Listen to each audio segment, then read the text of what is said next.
You're listening to Big World Network.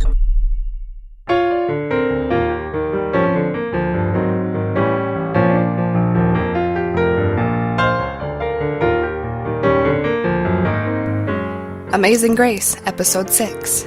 Written by James Hellvig, read by Meagan Hedin. Sitting at the large monitor in the secure room, Dale doesn't turn around as the screen automatically blanks and the multiple doors begin the arduous task of allowing entry.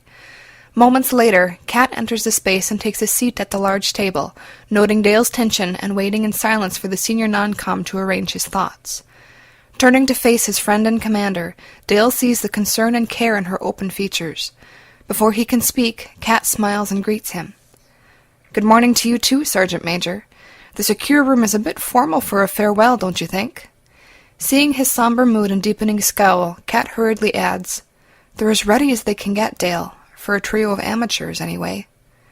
Holding up his hand to forestall further argument, Dale says formally, "Major, the Joint Chiefs have called this meeting, not me. They're standing by." Kat's eyebrows rise in surprise. With her professional demeanor snapping into place, she barks simply, "Status?"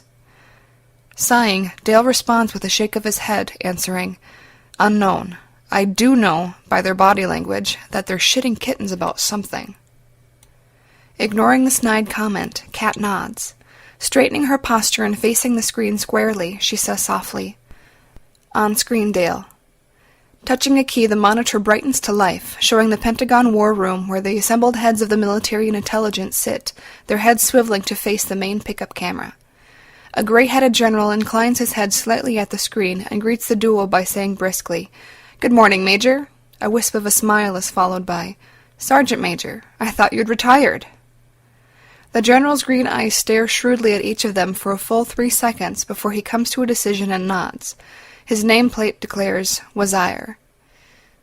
3 days ago at 0400 Zulu time, one of our satellites picked up a radioactive spike, indicating the possible movement or breach of weapons-grade plutonium.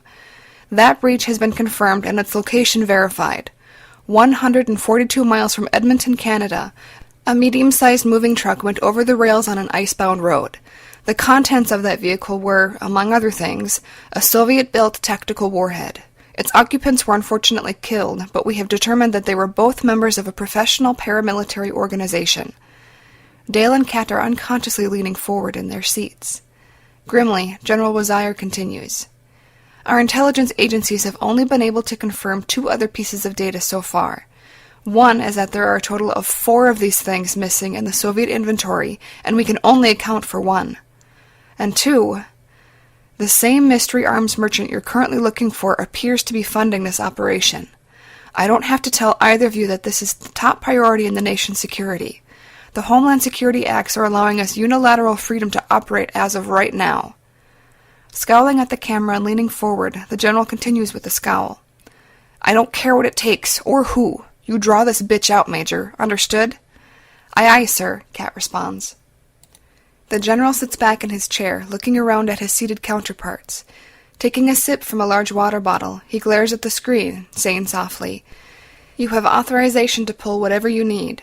We're all spread thin scouring the approach angles at the moment. Keep us appraised. Wazire out." The screen darkens and Kat and Dale exchange a long look before Kat says quietly, "You were right about the kittens." Snorting, Dale suppresses a shudder, responding with, "I knew I should have retired last year." Jorge watches Demonis Alumno read the coded data feed and tries not to fidget. The volatile arms merchant frowns at the large monitor, motioning Jorge to a seat with a backward flip of her wrist. Mumbling into a headset in a language Jorge can't clearly discern, the raven-haired woman swivels in her chair to face the seated man. Slipping the small device from her head, she stares intently, silent long enough that Jorge begins to sweat nervously.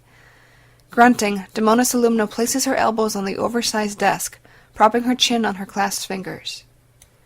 "Do you have anything for me, Jorge?" she asks neutrally. Clearing his throat, Jorge answers, "I've got people following the priest and that cop. So far, none of the people you profiled for me have approached either of them. We're pushing hard on the street. Word is, somebody's hitting different players all over the city. I think it's Fuller." Tilting her head to one side, Demonis Alumno hisses vehemently, "You think?"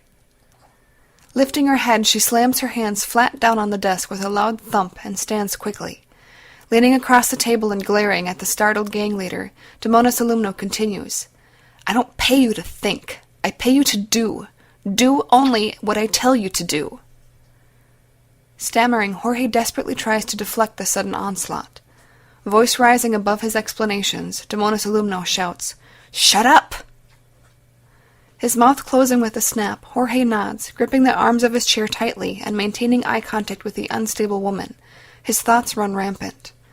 She's finally snapped. I'm a dead man, crazy puta.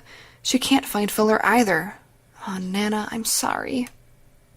Eyes closing and clearly struggling to compose herself, Demonis Alumno sighs loudly before snapping her head up and speaking in clipped tones to the frightened man before her. It is time for a more direct approach. Something newsworthy, Jorge. The priest, the cop, the students, I leave it to you. Get her attention, Jorge. You understand? Gulping, Jorge nods. Smiling wickedly, Demonis Alumno adds quietly, Nothing lethal, Jorge. Not just yet. Just make them miserable.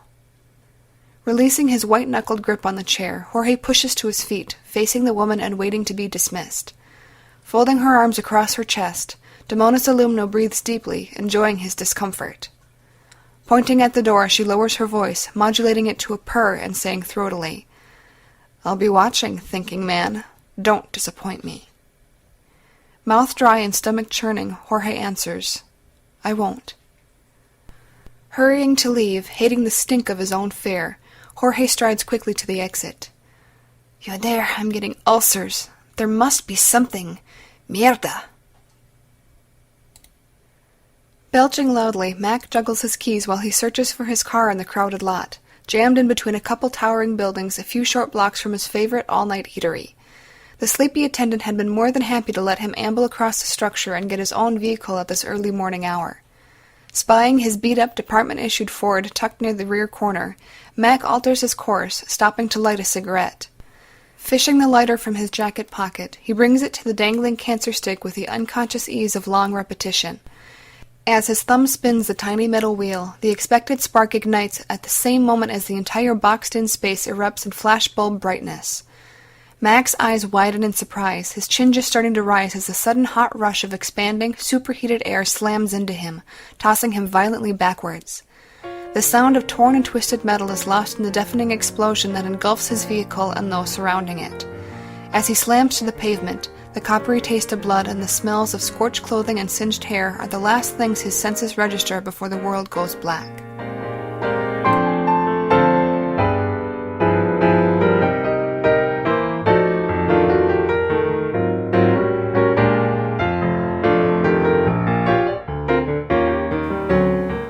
This has been a presentation of Big World Network. Visit us on BigWorldNetwork.com for more free weekly series, or follow us on Facebook and Twitter. Thanks for listening.